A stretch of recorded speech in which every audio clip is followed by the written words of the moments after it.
There comes a time when you're trying to be an individual and you want to do your own thing and not what everyone else is doing. And then there come those moments where you should have been like, yeah, I should just did what everyone else did. I should have just went where everyone else went. I should have just listened to what everyone else listened to. I should have watched what everyone else watched. And after last night's WWE Royal Rumble, by the way, as you're listening to this, the record time is Sunday. As I'm recording this, I'm thinking to myself, I should have just been like every other black person and watched the Janet documentary. There was a Janet Jackson documentary on last night, and I should have just watched that instead. I probably would have had a better time.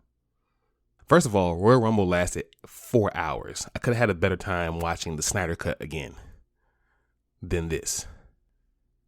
I mean, bro, the ending to this pay-per-view had Vincent McMahon's signature all over it.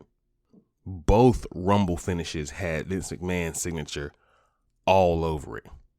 In the women's Royal Rumble, there was an audible boo when Liv Morgan was thrown out because there are fans who are sincerely and genuinely behind her, myself included.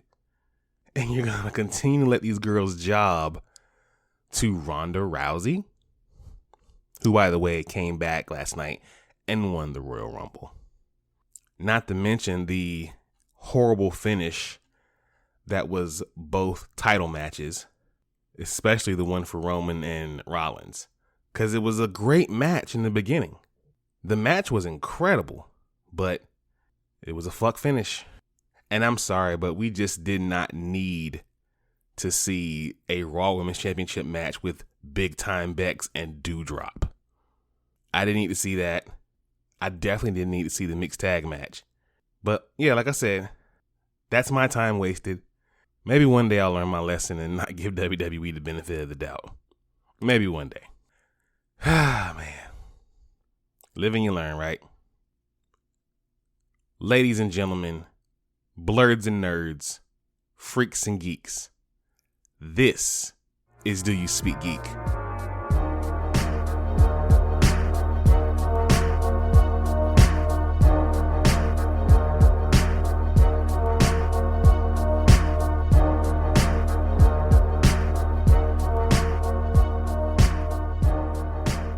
Welcome everyone. This is Do You Speak Geek, episode 107. It's your boy Nix, and we back at it again. How y'all feeling out there, man?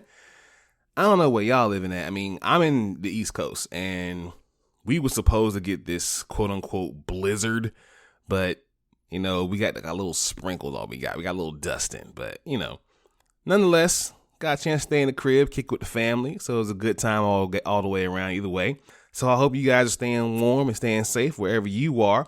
Shout out to everyone who has been listening to the pod thus far. Everyone listened to last week's episode as well. And if you are new to this podcast, welcome to Do You Speak Geek. This is the podcast where we bring you all the latest and greatest in news and reviews inside of the geek realm. Again, this is episode 107. Shout out to Spreaker, man. That's the home team. Shout out to y'all. If you are listening on Spreaker, shout out to you too. But if you're not, we're everywhere, bro. I mean, we got podcasts on Apple. We on Google. We're on Stitcher, Spreaker, Spotify. We everywhere, bro. iHeartRadio. So, you know, Pandora, wherever you get your podcasts. Look for Do You Speak Geek, and please hit that subscribe button. Follow us on social media, Facebook at DYSGFB, Twitter at DYSG_tweets, and Instagram and TikTok at Do You Speak Geek. Also, shout out the Quirk Chat. Yes, a lot of y'all don't know about Quirk Chat, so please check me out on Quirk Chat as well at, of course, Do You Speak Geek. YouTube is the only place where you can find the Dono and Daddy Show. Please be sure to subscribe, like, Hulk, smash that bell for all notifications, and leave your comments. We want to know what you guys think. First Friday Fights is coming up next week. Hopefully you guys enjoy it. We got a Femme Fatale battle coming soon, so hopefully you guys enjoy that. And yeah, it's going to be on and popping, so be sure to hit that subscribe button, all right? Nothing really big this week. We got a few reviews, and then we're going to hop to the rest of the pod, so let's do what we do about this time, people. Let's speak Geek. Suit up. I wanna be the very best. Talk nerdy to me.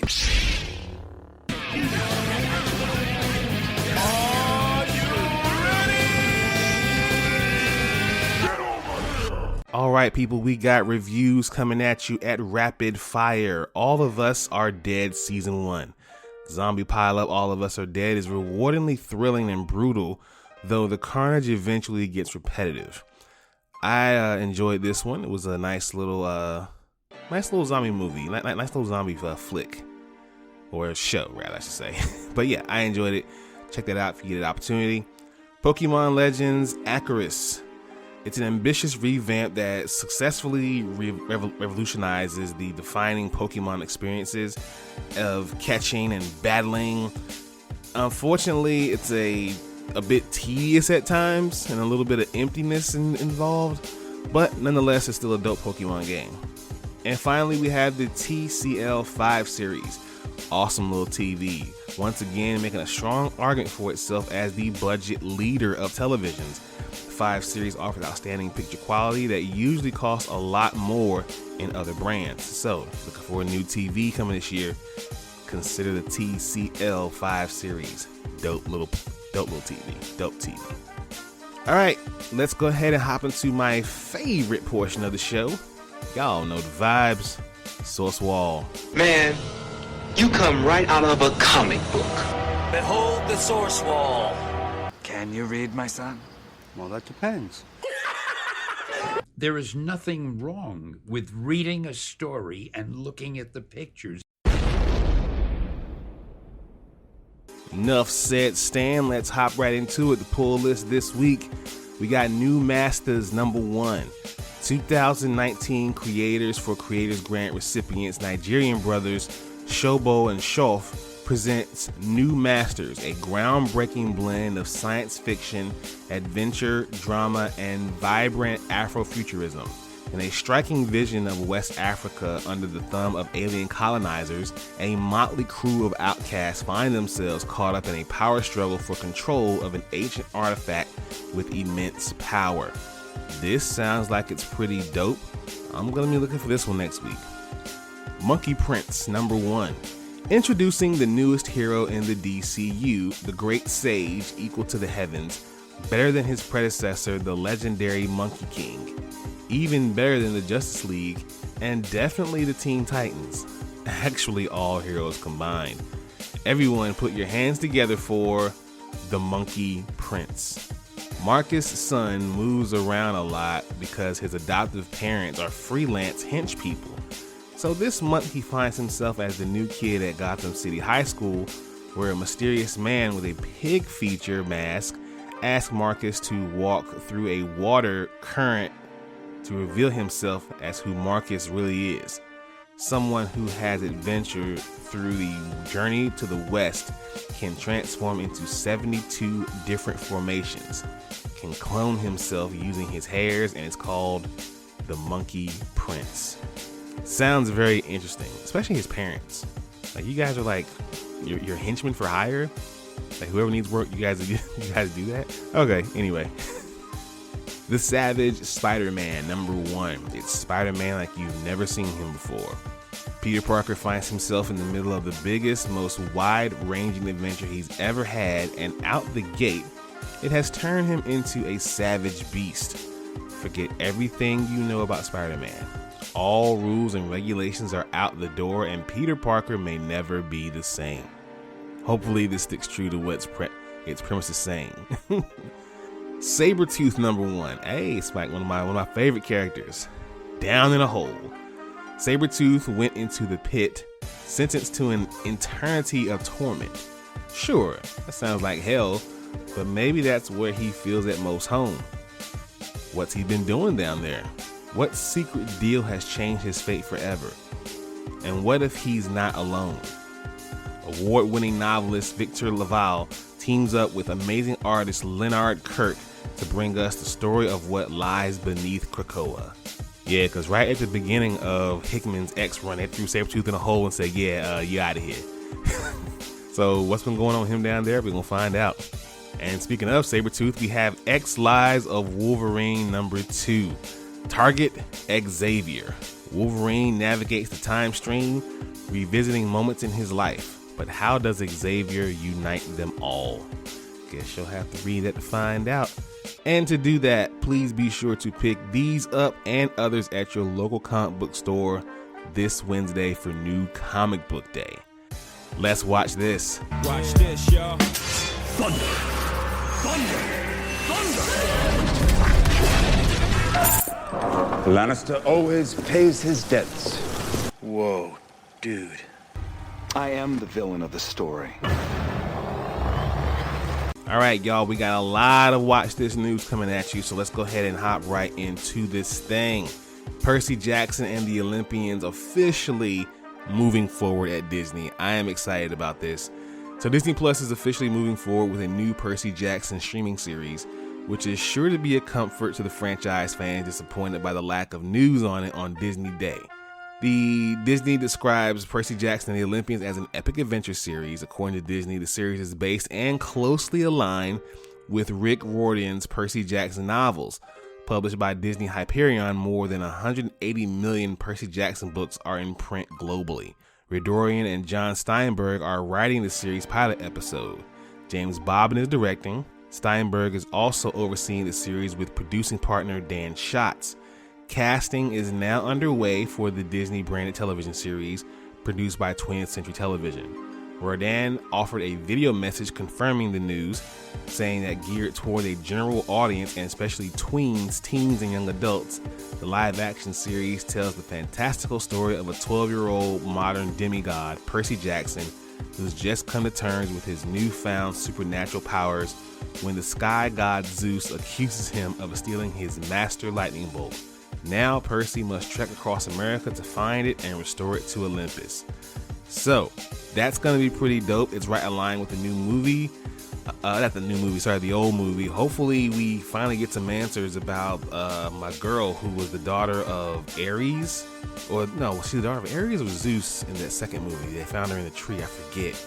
God, it's been so long since I actually sat and watched that movie. But anyway, dope series, dope films. I'm excited for this one. Hopefully you guys are too. Speaking of more excitement, Masters of the Universe live action movie heads to Netflix while casting its He-Man. So, after years of uncertainty, and I mean this is going all the way back to 2007, a new live action Masters of the Universe movie is on its way to Netflix with Kyle Allen set to take on the role of He-Man. Netflix is partnering with Mattel to produce the new movie, with the Nee brothers serving as co-directors. The script is being produced by the Nees and Shang-Chi Legend of the Rings writer David Kallman. The new film story will focus on He-Man, also known as Adam, an orphan who discovers he's a prince destined to be the savior of a faraway land. He must quickly learn of his power and the importance of saving his true home from an evil force. In short, this sounds like an origin story. Okay, I see what they're doing. Not the way I would have done it. Now how would I have done that? I guess for you guys to find out, you're gonna have to stick real close to my YouTube channel. Trust me, I'll show you how to do this, son. Sorry, Jay-Z reference, gonna help myself. Okay, so we got a Godzilla TV series in development at Apple TV Plus. Godzilla is the king of the monsters, and now he shall soon take over Apple TV subscribers. A new report has gone live confirming the MonsterVerse is big move to television. Deadline has confirmed a live-action TV series in the works for Godzilla, and it will expand upon Godzilla's domain in a unique way. According to Deadline, this landmark deal will bring Legendary's pre-existing franchise to Apple TV Plus. The Untitled series will follow one family's journey through a world where Titans exist, and they'll come to discover their secret ties to Monarch along the way. At this point, there is no word on whether existing characters in the Godzilla films will carry into the show, but we know for sure the King of Monsters himself will show up. It's being produced by Chris Black. Matt Fraction will serve as the showrunner along with Black as well, and Toho Company will also have several members on board, including Hiro Matsukuda and Tamasa Arati. So, what do you guys think? A Godzilla TV series? They did pretty well in the theaters. Why shouldn't they do so good on a show? That's going to be a big CGI budget. Or maybe it won't. Maybe we'll see Godzilla in like 2 episodes and the rest will be just his family. But we'll see. We'll see what happens. Now, some of y'all ain't gonna like this, but the Mortal Kombat 2 sequel has been greenlit. Yep, it's official. It is happening. According to Deadline, work on Mortal Kombat 2 has officially started its scripting stage, with studio hiring Jeremy Slater to write the follow-up. Slater, who has worked on several projects in the past, has most recently served as the writer for Marvel's upcoming Moon Knight TV series, which is going to debut in March of this year.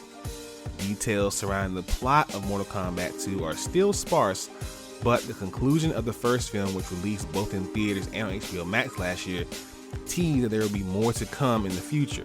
And while that future remained hazy at times due to Warner Brothers' lack of a formal commitment to a sequel, it seems that the movie's success has prompted work on this new installment to begin now. Finer details of when Mortal Kombat might actually release are still up in the air. Furthermore, it remains to be seen who will serve as the director this time around as well too. In all likelihood though, much of the cast from Mortal Kombat should be making its return along with the sequel, and also plenty of new faces were teased at the end of the last film as well too. So, how do you guys feel? Are we here for the Mortal Kombat sequel? Are we still kind of salty about some of the things from the first one? Because I remember when this movie came out a couple years ago, y'all was big mad. I mean, big mad about how this thing looked. So yeah, let's see what happens. Hopefully y'all don't ask for nobody at Warner Brothers head on this one. And finally, Fast and Furious confirms Jason Momoa is joining the franchise. The Fast and Furious franchise is heading to an epic peak at the coming years, while confirmation last year that the main saga will end with a 2-film finale, which will be Fast and Furious 10. While it's safe to assume that a number of veteran cast members will be returning, we got our first indication of what new actors will be joining the fold. The Hollywood Reporter confirmed that the Aquaman and Game of Thrones star Jason Momoa was in talks, but now is officially signed on for the 10th final Fast film. Say that 5 times fast.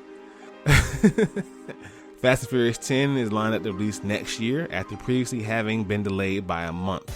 Whether it's unclear exactly when production will begin, the cast and crew of the film have indicated that it'll be worth the wait. Yeah, it'll probably worth the wait because they'll have an actual car that flies, Dom will fly, Ludacris and Tyrese will continue to say stupid stuff to each other, and yeah, that's how we're gonna do it for family. Alright, y'all, that's enough for me. Let's hop into Thumb Life. Peace, love, and video games! That sound like Donkey Kong.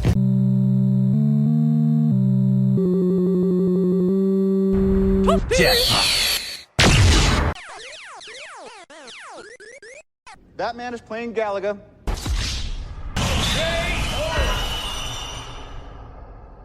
Alright gamers, Respawn working on 3 new Star Wars games.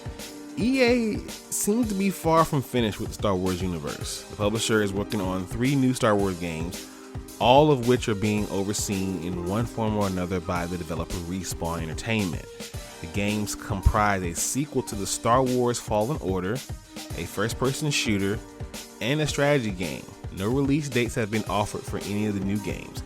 Star Wars Games Jedi Series, which confirmed to be the start of a new franchise shortly after 2019's release, will once again be directed by Stig Asmussen, who led the development of the first game as well as God of War 3. The Jedi Fallen Order sequel will be joined by 2 additional games set in the Star Wars universe, both of them untitled. One will be a first-person shooter led by Peter Hirschman, who previously served as VP of Development for LucasArts and has a long history of working with Lucasfilms and co-creator Medal of Honor. The other will be a strategy game developed by Bit Reactor, a recently formed studio composed of Firaxis Games veterans best known for their work on the XCOM franchise. Bit Reactor will work closely with Respawn on the new project. Yo, I'm kind of here for it. I mean, honestly, as long as we just get Fallen Order 2, I'm good, because Fallen Order was insanely good. But yeah, a first-person shooter, maybe a strategy game. I also heard rumors of an open world game as well too.